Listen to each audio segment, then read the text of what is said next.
السلام علیکم. نن زموږ ټاپک دی برانچز اف بایولوژي. څنګه چې تاسو ته پته ده چې موږ د کلاس 9 بایولوژي اولنی چپټر شروع کړی دی، نو په هغې کې نن ټاپک دی برانچز اف بایولوژي، یعنی د بایولوژي برانچونه. د بایولوژي کوم دی دا ډېر غټ فیلډ دی، د دغې د وجې نه په دې کې چې کوم دی برانچونه جوړ شوي دي چې د دې سټډي موږ ته اسانه شي. په هغې کې لومړنی چې کوم برانچ دی هغه دی مارپالوژي. مارپالوژي چې کوم دی دا ټکی د دوو ګریک ورډز نه جوړ دی، دوه ګریک لفظونه دي، یو دی مارپ او بل دی لوژي.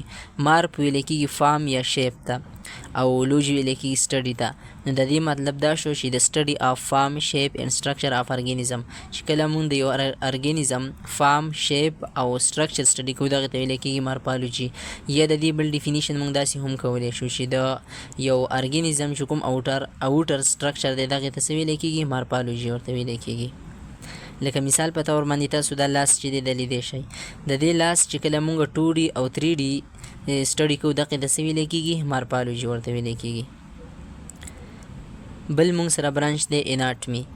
اناټمي دا ټکی چې کوم دی دا هم ګریک ټکی دی، د اناټومي نه راوتی دی. د څه نه؟ اناټومي. او اناټومي ویلی کېږي ډایسیکشن ته. مطلب دا دی چې کله مونږ یو څیز په کراس سیکشن یا بل داسې په طریقې سره څه کو کټ کو، نو دغې ته ویلی کېږي ډایسیکشن. نو د اناټمي تعریف مونږ داسې کوو چې د سټډي آف انټرنل سټرکچر آف ارګینیزم، د یو ارګینیزم چې کوم دندنی ساخت دی، بارانې خو مونږ په مارفالوژي کې ووي، کوم دندنی ساخت چې دی د هغې سټډي ته څه ویلی کېږي، اناټمي. مثال په طور باندې کوم لاس چې دی دا اوس مونږ کټ کو، نو د دې کې دنده اډوکې راځي، دغسې نور ډېر څیزونه راځي، دنده چې د دغې سټډي مونږ کوم دغې ته ویلی کېږي اناټمي.